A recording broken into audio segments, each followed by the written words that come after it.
नमस्कार दोस्तों, आपका बहुत बहुत स्वागत है ऑडियो पुस्तक पर। यहाँ हम आपके लिए लेकर आते हैं कहानियों और पुस्तकों के ऐसे रंग जो आपके दिल को छू ले और जिंदगी को एक नई सोच दे। मैं हूँ आराध्या और मेरा मकसद है कि इन कहानियों के जरिए हम सब एक दिल से जुड़ा हुआ सफर तय करें। अगर आपको हमारा ये प्रयास पसंद आए तो जरूर लाइक, कमेंट, शेयर कीजिए और चैनल को सब्सक्राइब करना ना भूलिए। आज की इस वीडियो में मैं आपकी दोस्त आराध्या लेकर आई हूँ किताब मैन्स सर्च फॉर मीनिंग के पहले अध्याय का भावनात्मक सार। दोस्तों, ये किताब सिर्फ शब्दों का संग्रह नहीं है, बल्कि ये जिंदगी की गहराई में उतरकर हमें ये सिखाती है कि कठिन से कठिन परिस्थितियों में भी इंसान अपने जीवन का अर्थ खोज सकता है।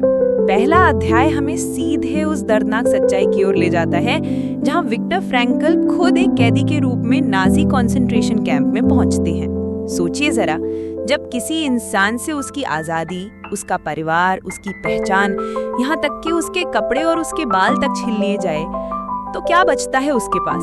सिर्फ उसका अस्तित्व। विक्टर हमें यही बताते हैं कि उस जगह पे इंसान को इस हद तक तोड़ा जाता था कि उसे लगता था कुछ भी बाकी नहीं है, लेकिन फिर भी कहीं गहराई में उम्मीद की एक नन्ही सी लौ जलती रहती थी। कैंप के पहले ही दिन फ्रैंकल बताते हैं कि कैदियों को लाइन में खड़ा करके डॉक्टर बस उंगली हिलाता था। बाएं जाने वाले सीधे गैस चेंबर में भेजे जाते और दाएं जाने वाले काम करने के लिए एक पल में तय हो जाता था कि किसकी जिंदगी जारी रहेगी और किसका अंत हो जाएगा। क्या आप सोच सकते हैं, जिंदगी और मौत का फासला बस डॉक्टर की उंगली का इशारा? दिल दहल जाता है ये सुनकर। विक्टर कहते हैं उस वक्त इंसान के पास कोई भी चुनाव नहीं होता था। उसके पास खाने को मुश्किल से एक टुकड़ा ब्रेड होता, शरीर ठंड से कांपता और ऊपर से हर वक्त मौत का डर। लेकिन इसी सबसे अंधेरे समय में इंसान के भीतर की असली ताकत सामने आती है। जब सब छिन जाता है तब इंसान के पास सिर्फ एक चीज बचती है, उसका नजरिया, उसका सोचना। कितना गहरा संदेश है ना?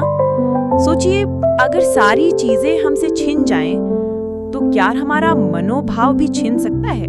विक्टर कहते हैं नहीं, इंसान अपनी सोच, अपने रवैये पर हमेशा नियंत्रण रख सकता है। कैंप में उन्होंने देखा कि कुछ लोग अपना आखिरी टुकड़ा ब्रेड भी किसी दूसरे भूखे कैदी को दे देते थे। जब कोई अपने हिस्से का सुख त्याग कर किसी और के लिए कुछ करता है, तभी इंसानियत की असली पहचान दिखती है। विक्टर कहते हैं ऐसे छोटे छोटे कर्म ही साबित करते थे कि इंसान किसी भी परिस्थिति में अपने जीवन का अर्थ ढूंढ सकता है। दोस्तों, ये अध्याय हमें एक बड़ा सबक देता है। जिंदगी में चाहे कितनी भी कठिनाइयां क्यों ना हो, हमारे पास हमेशा एक चुनाव होता है। हम हालात को कैसे देखते हैं? अगर हालात हमारे बस में नहीं है तो भी हमारा दृष्टिकोण हमारे बस में होता है, और यही दृष्टिकोण या तो हमें गिरा सकता है या फिर हमें उठाकर और मजबूत बना सकता है। कभी कभी लगता है कि हमारी परेशानियां ही सबसे बड़ी हैं, लेकिन जरा सोचिए, जब कोई इंसान मौत के साए में जी रहा हो और फिर भी उम्मीद नहीं छोड़ता, तो हम अपनी जिंदगी में क्यों हार माने? क्या आप भी महसूस कर रहे हैं इस बात को? क्या आपको भी लगता है कि हालात चाहे जैसे हों, इंसान हमेशा अपना रास्ता चुन सकता है? मुझे तो लगता है कि विक्टर फ्रैंकल का ये पहला अध्याय हमें एक आईना दिखाता है। आईना जिसमें हम खुद से सवाल कर सकें कि क्या मैं भी अपनी सोच को इतना मजबूत बना सकता हूँ? क्या मैं भी मुश्किलों में उम्मीद को थाम सकता हूँ? आपका क्या ख्याल है?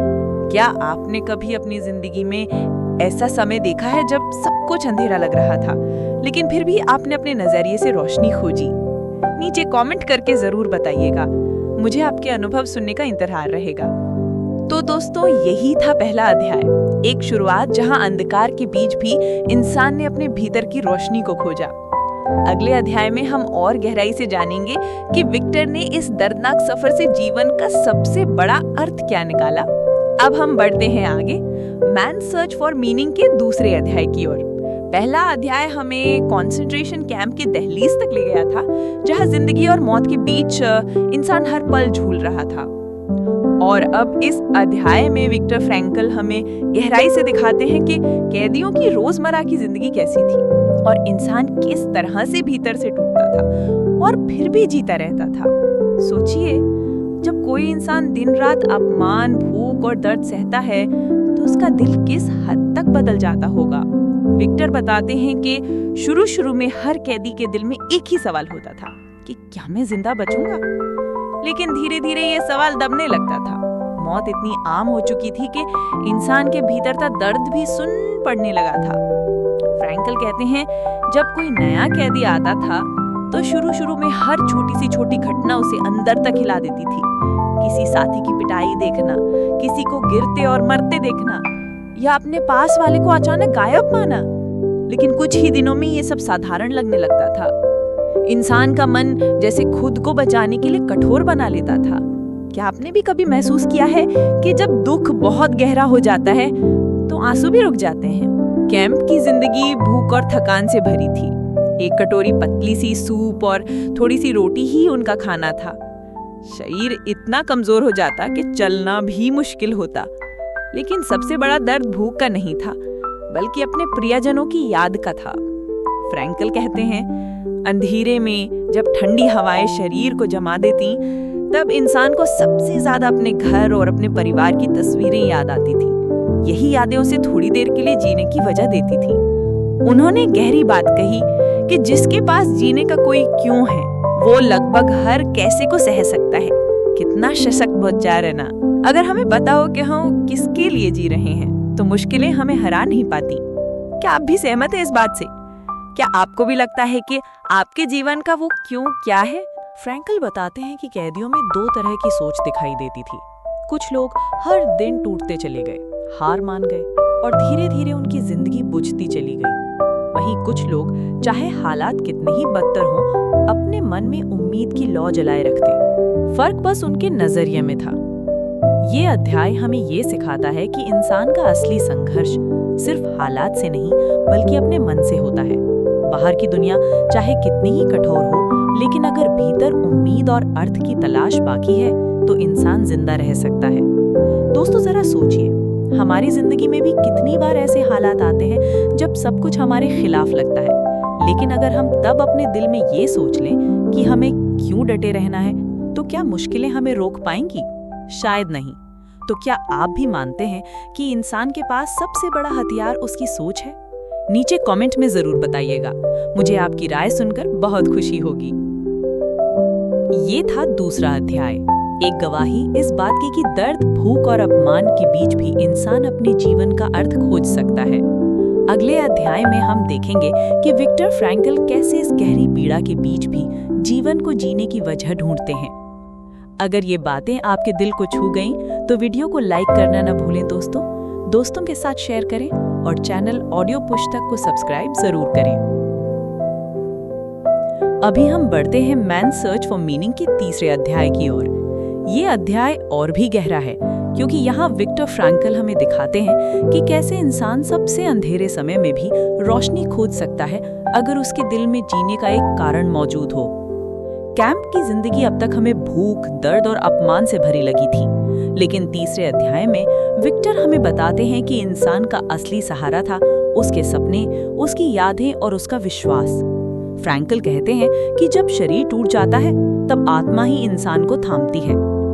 सोचिए जरा, जब ठंडी हवाएं हड्डियों को जमा रही हों, जब पैरों में ताकत न बची हो, जब चारों ओर बस मौत का साया हो, ऐसे में इंसान किससे ताकत पाता है? विक्टर बताते हैं, उनसे ताकत मिलती थी अपने प्रियजनों की याद से। वे कहते हैं कि कई बार जब वो थक कर गिरने वाले होते, तब अपनी पत्नी की मुस्कान, उसका चेहरा, उसकी आंखों की चमक याद करते, और वो याद उन्हें उठाकर आगे बढ़ा देती। क्या आप महसूस कर सकते हैं प्यार की ताकत कितनी गहरी होती है? एक इंसान का ख्याल, उसका प्यार ही हमें जिंदगी से जोड़ कर रख सकता है। आपका क्या ख्याल है? क्या आपने भी कभी महसूस किया कि किसी प्रियजन की याद ने आपको मुश्किल वक्त में संभाल लिया हो? नीचे कमेंट करके जरूर बताइएगा। इस अध्याय में ही विक्टर एक और अद्भुत बात कहते हैं, इंसान से सब कुछ छीना जा सकता है, लेकिन एक चीज कभी नहीं छीनी जा सकती, वो है हर परिस्थिति में अपना रवैया चुनने की आजादी। सोचिए, यही सबसे बड़ी शक्ति है। बाहर की दुनिया चाहे जैसी हो, लेकिन भीतर की दुनिया का मालिक हम खुद होते हैं। फ्रैंकल बताते हैं कि कुछ कैदी हर दिन टूटकर खत्म हो गए, क्योंकि उन्होंने अपने मन को हारने दिया। पर वहीं कुछ लोग भूख और दर्द के बीच भी अपने मन में एक सपना लिए जीते रहे। अपने परिवार से मिलने का, अपने काम को पूरा करने का, या बस इंसानियत की लौ जलाए रखने का। और यही सपने उन्हें जिंदा रखते थे। ये अध्याय हमें सिखाता है कि जीवन का अर्थ किसी बड़ी उपलब्धि में ही नहीं, बल्कि छोटी छोटी बातों में भी मिलता है। कभी किसी प्रियजन की मुस्कान में, कभी किसी सपने की उम्मीद में, और कभी दूसरों के लिए किए गए एक छोटे से त्याग में। दोस्तों, आप क्या सोचते हैं? अगर जिंदगी आपको बहुत कठिन मोड़ पर ले आए तो आप किस वजह से डटे रहेंगे? आपका क्यों क्या होगा? मुझे आपके विचारों का इंतजार रहेगा। तो ये था तीसरा अध्याय, एक भावनात्मक सफर जो हमें सिखाता है कि इंसान को जीने के लिए बस एक कारण चाहिए। अगले अध्याय में हम और गहराई से जानेंगे कि कैसे विक्टर फ्रैंकल ने इस दर्दनाक अनुभव से जीवन के अंतिम सत्य खोज निकाले। अभी हम बढ़ते हैं चौथे अध्याय की ओर। ये अध्याय और भी गहरा है, क्योंकि यहाँ इंसान सिर्फ जीने के लिए नहीं, बल्कि जीवन के सच्चे अर्थ को समझने के लिए संघर्ष करता है। विक्टर फ्रैंकल बताते हैं कि कैंप में हर दिन मौत का डर, भूख, ठंड और अपमान झेलने के बावजूद भी कुछ लोग जीने का कारण खोज लेते थे। पर सवाल यह है कि वो कारण कहाँ से आता था? फ्रैंकल कहते हैं, ये कारण बाहर की परिस्थितियों से नहीं, बल्कि हमारे अंदर से जन्म लेता है। इस अध्याय में वो समझाते हैं कि जीवन का अर्थ हमें 3 रास्तों से मिल सकता है। पहला, किसी रचना या काम के माध्यम से। दूसरा, किसी प्रियजन या रिश्ते के जरिए। और तीसरा, दुख और कष्ट को स्वीकार करके उसे सहते हुए भी अपने भीतर मजबूती पैदा करना। सोचिए जरा, जब हम अपने दर्द को भी एक अर्थ दे देते हैं तो वो दर्द हमें तोड़ता नहीं, बल्कि हमें और गढ़ता है। विक्टर कहते हैं कि कई कैदी तब टूट जाते थे जब उन्हें लगता कि उनका दुख व्यर्थ है, लेकिन जिसने अपने दर्द को एक उद्देश्य से जोड़ लिया वो जीता रहा। मान लीजिए किसी ने सोचा कि मुझे अपने परिवार से दोबारा मिलना है या अपने अधूरे काम को पूरा करना है, तो वही ख्याल उसे हर कठिन घड़ी में संभाले रहता था। क्या आप महसूस कर पा रहे हैं इस गहराई को? जरा सोचिए, अगर हमारे पास जीने का एक कारण हो तो क्या हम किसी भी परिस्थिति को झेल नहीं सकते? आपका क्या ख्याल है? क्या आपके जीवन में भी कोई ऐसा कारण है जो आपको हर मुश्किल में आगे बढ़ाता है? नीचे कमेंट में जरूर बताइए।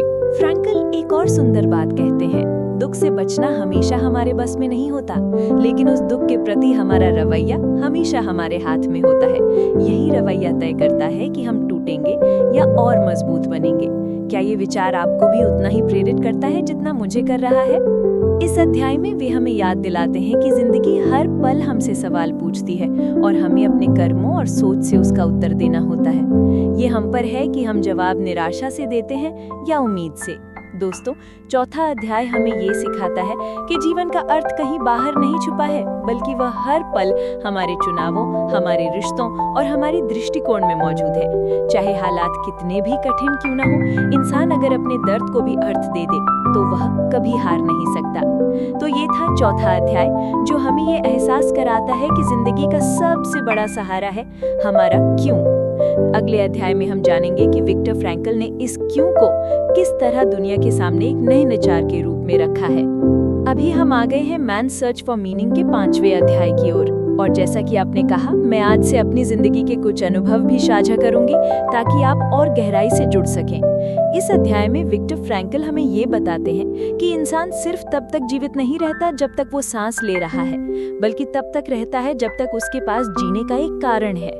5वें अध्याय में वे अपने जीवन के अनुभवों से लोगोथेरेपी की नींव रखते हैं।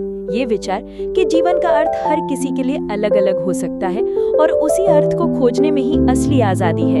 कैंप में उन्होंने देखा कि जिन कैदियों ने उम्मीद छोड़ दी थी, उनका शरीर धीरे धीरे जवाब दे देता था। जैसे ही उनके मन ने कह दिया कि अब कुछ नहीं बचा, उनका अस्तित्व भी खत्म हो गया। वहीं जिनके दिल में अभी भी कोई सपना, कोई जिम्मेदारी या किसी प्रियजन से मिलने की चाहत बाकी थी, वह मौत के साए में भी जीते रहे। सोचिए ये कितना गहरा संदेश है।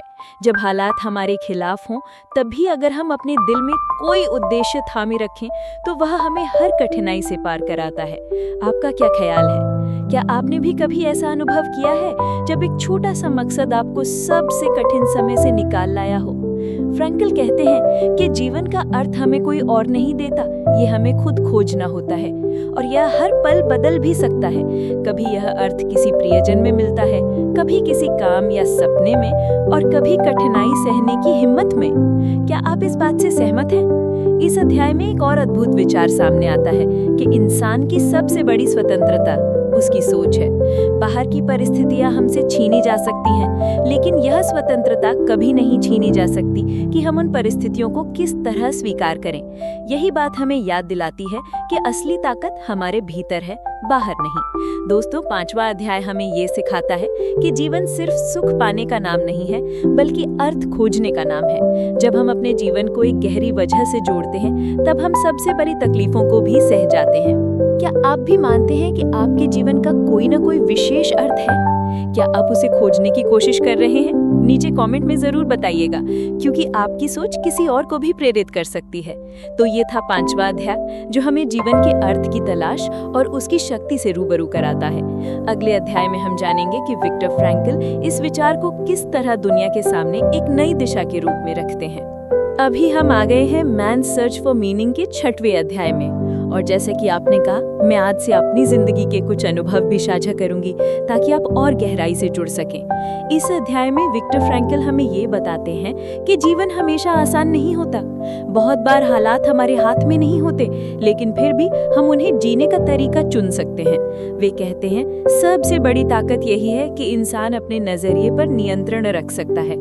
मुझे याद है, मेरी खुद की जिंदगी में एक समय ऐसा आया जब मैं अपने करियर को लेके बहुत उलझन में थी। कई दरवाजे बंद हो गए थे, ऐसा लगता था जैसे सारी मेहनत बेकार हो गई हो। उस वक्त मेरे भीतर बहुत डर था, लेकिन एक दिन मैंने ठान लिया कि मैं इसे अपने विकास का हिस्सा मानूंगी। मैंने हर निराशा को सीख में बदला और अपनी क्यू पर ध्यान दिया कि मुझे अपने शब्दों से लोगों के दिलों तक पहुंचना है। और दोस्तों, शायद यही वजह है कि आज मैं ऑडियो पुस्तक पर आप सबसे बात कर रही हूँ। क्या आपको नहीं लगता कि जब हम हालात को अर्थ देते हैं तो वही हमारी ताकत बन जाते हैं? आपका क्या ख्याल है? क्या आपने कभी अपने किसी दुख को नए नजरिए से देखकर उसे ताकत में बदला है? नीचे कमेंट करके मुझे जरूर बताइएगा। फ्रैंकल बताते हैं कि कैंप में भी यही हुआ।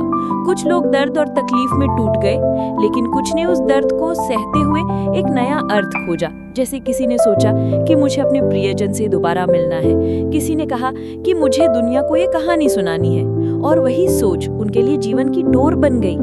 मैं खुद अक्सर सोचती हूँ कि जब जिंदगी मुश्किल हो जाती है तो हमारे पास 2 रास्ते होते हैं। या तो हम शिकायत करते रहें, या फिर हम उस मुश्किल में भी कोई नई सीख ढूंढ लें। और जब मैं अपने अनुभवों को आपके साथ साझा करती हूँ तो लगता है कि हर संघर्ष ने मुझे इस पल के लिए तैयार किया है।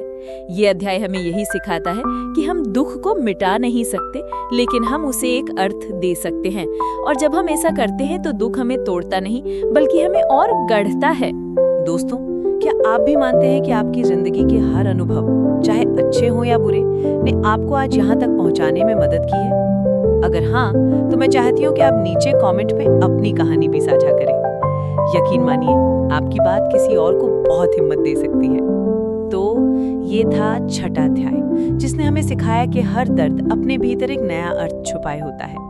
अगले अध्याय में हम देखेंगे कि विक्टर फ्रैंकल इस खोज को किस तरह एक गहरे दर्शन और चिकित्सा पद्धति में बदलते हैं। अगर आपको ये सफर दिल से छू गया हो तो इस वीडियो को लाइक कीजिए, दोस्तों के साथ शेयर कीजिए और चैनल ऑडियो पुस्तक को सब्सक्राइब करना ना भूलिए। अभी हम बात करते हैं 7वें अध्याय की। ये अध्याय बेहद गहरा है, क्योंकि यहाँ विक्टर फ्रैंकल हम ये समझाते हैं कि इंसान का जीवन केवल संघर्ष और अस्तित्व तक सीमित नहीं है, बल्कि उसका असली सार है अपने जीवन का एक उद्देश्य खोजना और उसे जीना। फ्रैंकल कहते हैं कि जिंदगी हमसे लगातार सवाल पूछती है, और हर इंसान को अपने कर्म और अपने रवैये से उन सवालों का जवाब देना पड़ता है। जीवन का अर्थ कोई तैयार बना बनाया जवाब नहीं होता, उसे हमें खुद खोजना पड़ता है। कभी यह अर्थ रिश्तों में मिलता है, कभी अपने काम या सपनों में, और कभी कठिनाई सहकर भी मजबूत बनने में। मैं आपको अपना एक अनुभव सुनाती हूँ।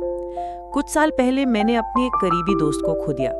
उस समय ऐसा लगा कि दुनिया थम गई है, सब कुछ बेमानी हो गया है। लेकिन धीरे धीरे मैंने महसूस किया कि उसकी यादें, उसकी बातें आज भी मुझे आगे बढ़ने की ताकत देती है। मैंने उस दर्द को एक नए अर्थ से जोड़ लिया कि उसकी अधूरी ख्वाहिशें, उसकी बातें मैं अपने जीवन में जिंदा रखूं। और सच कहूं तो आज जब भी मैं माइक के सामने बैठकर आपसे बात करती हूं, मुझे लगता है कि वो कहीं ना कहीं मुस्कुरा रही है। फ्रैंकल भी ये कहते हैं कि इंसान का क्यों जितना मजबूत होगा, वो किसी भी कैसे को सह सकता है। कैंप में भी उन्होंने देखा कि जो लोग अपने भीतर कोई सपना, कोई याद, कोई मकसद थामे हुए थे, वही लोग सबसे कठिन हालात में भी जीते रहे। दोस्तों, क्या आपने भी कभी ऐसा महसूस किया है कि एक छोटा सा मकसद, एक प्रियजन की याद या एक सपना आपको संभाल लेता है? जरा सोचिए, अगर हमारे पास जीने का कारण ना हो तो क्या हम टिक पाएंगे? आपका क्या ख्याल है? ये अध्याय हमें ये भी सिखाता है कि जीवन का अर्थ सबके लिए अलग होता है। ये किसी किताब या गुरु से नहीं सीखा जा सकता, हमें खुद इसे खोजना पड़ता है, कभी रिश्तों में, कभी अपनी जिम्मेदारियों में और कभी अपने संघर्षों में। वो कहते हैं कि इंसान के 3 रास्ते होते हैं अर्थ खोजने के लिए। पहला, कुछ रचकर, जैसे अला, काम या कोई उपलब्धि। दूसरा, किसी को प्यार देकर, अपने रिश्तों से जुड़कर। और तीसरा, दुख सहकर भी उसे एक नए अर्थ से जोड़कर। सोचिए, अगर हमारे पास ये 3 रास्ते हैं तो क्या जिंदगी हमें कभी निरर्थक लग सकती है? मुझे लगता है हर इंसान की जिंदगी में एक छोटा क्यों और एक बड़ा क्यों होता है। मेरा छोटा क्यों है हर दिन आपसे जुड़ना, और बड़ा क्यों है लोगों के दिलों तक हिम्मत और उम्मीद पहुंचाना। और शायद यही मुझे मेरी पहचान देता है। तो 7वां अध्याय हमें ये बताते हैं कि जीवन का सबसे बड़ा उपहार है उसे एक अर्थ से जोड़ना। जब तक हमारे पास क्यों है, तब तक हम किसी भी कैसे का सामना कर सकते हैं। क्या आपको नहीं लगता कि यही सोच हमें हर मुश्किल से ऊपर उठा सकती है? नीचे कमेंट में अपने विचार जरूर लिखिएगा, क्योंकि आपकी बातें दूसरों को भी प्रेरित कर सकती हैं। तो दोस्तों, यही था 7वां अध्याय। अगले अध्याय में हम और जानेंगे कि विक्टर फ्रैंकल ने इस दर्शन को दुनिया के सामने किस रूप में रखा और कैसे ये लाखों लोगों की जिंदगी बदल गया। अभी हम पहुंच गए हैं इस खास पुस्तक के 8वें अध्याय में। यह अध्याय बेहद खास है क्योंकि यहाँ विक्टर फ्रैंकल अपने अनुभवों को एक दिशा देते हैं और हमें लोगोथेरेपी के गहरे दर्शन से रूबरू कराते हैं। फ्रैंकल कहते हैं कि जिंदगी का असली सार है उसके अर्थ की खोज। दुख, संघर्ष, अपमान, ये सब हमें गिरा सकते हैं, लेकिन अगर हम उनके भीतर कोई उद्देश्य देख लें तो यही दुख हमें उठाकर और मजबूत बना देता है। वो बताते हैं कि इंसान को ये सोचना बंद करना होगा कि जिंदगी मुझसे क्या चाहती है, और ये सोचना शुरू करना होगा कि मैं अपनी जिंदगी को क्या दे सकता हूँ। दोस्तों, मुझे अपना एक अनुभव याद आ रहा है। कुछ समय पहले जब मैं इस चैनल के लिए वीडियो बनाती थी और बहुत कम लोग उन्हें देखते थे, तो कई बार लगता था कि शायद मैं बेकार मेहनत कर रही हूँ। लेकिन फिर मैंने खुद से यही सवाल किया कि जिंदगी मुझसे क्या चाहती है, और जवाब मिला, बस दिल से बोलते रहो। किसी एक इंसान के दिल तक पहुंच जाना ही काफी है।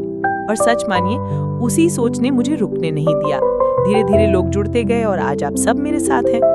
क्या आपको भी नहीं लगता कि जब हम अपने काम को किसी बड़े उद्देश्य से जोड़ लेते हैं तो थकान और रुकावटें छोटी लगने लगती हैं? आपका क्या ख्याल है? इस अध्याय में फ्रैंकल ये भी बताते हैं कि जीवन का अर्थ हर इंसान के लिए अलग होता है। ये किसी किताब या गुरु से नहीं सीखा जा सकता, हमें खुद इसे खोजना पड़ता है, कभी रिश्तों में, कभी अपनी जिम्मेदारियों में और कभी अपने संघर्षों में। वो कहते हैं कि इंसान के 3 रास्ते होते हैं अर्थ खोजने के लिए। पहला, कुछ रचकर, जैसे अला, काम या कोई उपलब्धि। दूसरा, किसी को प्यार देकर, अपने रिश्तों से जुड़कर। और तीसरा, दुख सहकर भी उसे एक नए अर्थ से जोड़कर। सोचिए, अगर हमारे पास ये 3 रास्ते हैं तो क्या जिंदगी हमें कभी निरर्थक लग सकती है? मुझे लगता है हर इंसान की जिंदगी में एक छोटा क्यों और एक बड़ा क्यों होता है। मेरा छोटा क्यों है हर दिन आपसे जुड़ना, और बड़ा क्यों है लोगों के दिलों तक हिम्मत और उम्मीद पहुंचाना। और शायद यही मुझे मेरी पहचान देता है। दोस्तों, 8वां अध्याय हमें ये एहसास कराता है कि जिंदगी का अर्थ कहीं बाहर नहीं छुपा है, वो तो हमारे हर चुनाव, हर रिश्ते और हर अनुभव में छुपा है। बस हमें उसे देखने की नजर चाहिए। क्या आप भी अपनी जिंदगी का कोई ऐसा पल याद कर पा रहे हैं जब आपने अपने दर्द या संघर्ष से एक नया अर्थ निकाला हो? मुझे कमेंट में जरूर बताइएगा। आपकी कहानी शायद किसी और को जीने की वजह दे दे। तो ये था 8वां अध्याय। अगले अध्याय में हम देखेंगे कि कैसे विक्टर फ्रैंकल इस दर्शन को और विस्तार से समझाते हैं और हमें ये दिखाते हैं कि हर इंसान की जिंदगी कितनी अनमोल है। अभी हम बढ़ते हैं 9वें अध्याय की ओर। ये अध्याय और भी गहराई से हमें बताता है कि जीवन का अर्थ किसी एक सिद्धांत या फॉर्मूले से नहीं मिलता, बल्कि हर पल, हर परिस्थिति हमें एक नया सवाल पूछती है, अब तुम क्या करोगे? और उस सवाल का जवाब देना ही हमारे जीवन का अर्थ है। विक्टर फ्रैंकल कहते हैं, जीवन हमें लगातार चुनौतियां देता है, कभी काम के रूप में, कभी रिश्तों में और कभी संघर्षों के बोझ में। लेकिन मायने ये रखता है कि हम उन चुनौतियों का जवाब कैसे देते हैं। मुझे अपना एक अनुभव याद आ रहा है। कुछ साल पहले मेरी एक करीबी दोस्त कठिन बीमारी से जूझ रही थी। उस वक्त मैं बहुत असहाय महसूस करती थी। ना तो मैं उसकी तकलीफ कम कर सकती थी, ना उसके दर्द को बांट सकती थी। लेकिन तभी मुझे याद आया कि फ्रैंकल कहते हैं, दुख को मिटाना हमेशा हमारे हाथ में नहीं होता, लेकिन दुख सहते समय कैसा व्यवहार करना है, ये हमेशा हमारे हाथ में होता है। मैंने अपनी दोस्त का हाथ पकड़कर कहा, मैं तेरे साथ हूँ, चाहे कुछ भी हो। उस एक वाक्य ने उसकी आंखों में थोड़ी चमक लौटा दी। तब समझ आया कि कभी-कभी जीवन का अर्थ सिर्फ किसी का साथ बन जाना होता है। तो दोस्तों, इस अध्याय का सबसे खूबसूरत पहलू ये है कि फ्रैंकल बताते हैं, हर दिन, हर घड़ी, हर हालात हमें एक नया मौका देते हैं अपना अर्थ बनाने का। जब हम ये सोचते हैं कि जीवन हमें जवाब देगा, तो हम इंतजार में रह जाते हैं। लेकिन जब हम ये सोचते हैं कि हमें जीवन को जवाब देना है, तब असली बदलाव शुरू होता है। जरा सोचिए, कितनी बार ऐसा होता है कि हम शिकायत करते हैं, जिंदगी ने मुझे ये क्यों दिया। लेकिन क्या हो अगर हम उल्टा पूछें कि अब मैं इस परिस्थिति में क्या कर सकता हूँ। यही सोच हमें आगे बढ़ाती है। मुझे यकीन है आपके जीवन में भी ऐसे पल आए होंगे जब आप फंसे हुए थे, लेकिन आपने अपनी प्रतिक्रिया बदलकर हालात बदल दिए। क्या आपसे कभी ऐसा हुआ है कि आपने छोटी सी कोशिश से किसी बड़ी परेशानी को संभाल लिया हो? अगर हाँ, तो वो आपके जीवन का अर्थ उसी पल में था। तो दोस्तों, 9वां अध्याय हमें ये सिखाता है कि जीवन का हर सवाल एक परीक्षा है और उसका जवाब हमारा चुनाव, और यही चुनाव हमारे अस्तित्व को अर्थ देता है। अगले अध्याय में हम देखेंगे कि फ्रैंकल कैसे इन अनुभवों को मनोविज्ञान और थेरेपी की दुनिया से जोड़ते हैं और लोगोथेरेपी को विस्तार से समझाते हैं। अब हम मैन सर्च फॉर मीनिंग के 10वें अध्याय की ओर बढ़ते हैं। इस अध्याय में विक्टर फ्रैंकल हमें लोगोथेरेपी के असली सार से रूबरू कराते हैं। लोगोथेरेपी का मतलब है मीनिंग सेंटर्ड थेरेपी, यानी ऐसी चिकित्सा जो इंसान को अपने जीवन का अर्थ खोजने की शक्ति देती है। फ्रैंकल कहते हैं कि इंसान सिर्फ सुख पाने या दुख से बचने के लिए नहीं जीता, बल्कि वो सबसे ज्यादा जीता है अपने जीवन के उद्देश्य और मायने को खोजने के लिए।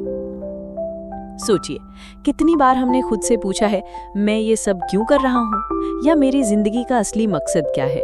यही सवाल लोगोथेरेपी की जड़ है। मुझे याद है एक बार मेरे चैनल पर एक श्रोता ने कमेंट किया था कि वो अपनी नौकरी से बहुत परेशान है। रोज काम करने का कोई मतलब नहीं दिखता। मैंने उससे कहा, शायद नौकरी खुद में मायने न रखे, लेकिन नौकरी से, कमाई से आप अपने बच्चों को पढ़ा रहे हैं, उनका भविष्य बना रहे हैं। क्या यही आपकी जिंदगी का बड़ा मकसद नहीं हो सकता? कुछ दिनों बाद उसने लिखा कि अब वही काम उसे बोझ नहीं रखता, बल्कि जिम्मेदारी जैसा लगता है। यही है लोगोथेरेपी की ताकत, हमारे नजरिए को बदलना। फ्रैंकल कहते हैं, जीवन का अर्थ हमें 3 तरीकों से मिलता है। पहला, काम और कृतिकारिता से, दूसरा, प्यार और रिश्तों से, और तीसरा, दुख सहने की हिम्मत से। अब आप सोचिए, आपके जीवन में कौन सी चीज आपको सबसे ज्यादा अर्थ देती है? काम, परिवार या संघर्षों से सीखना? आपका जवाब ही आपके जीवन की दिशा तय करता है। मेरे अपने जीवन में जब मैं ऑडियो बुक्स रिकॉर्ड करती हूँ और आप सबके कमेंट पढ़ती हूँ, तो मुझे लगता है यही मेरा मकसद है, आपकी आत्मा तक वो बातें पहुँचाना जो किताबों ने मुझे सिखाई हैं। यही है लोगोथेरेपी का जादू कि हम अपने काम को भी अर्थपूर्ण बना सकते हैं।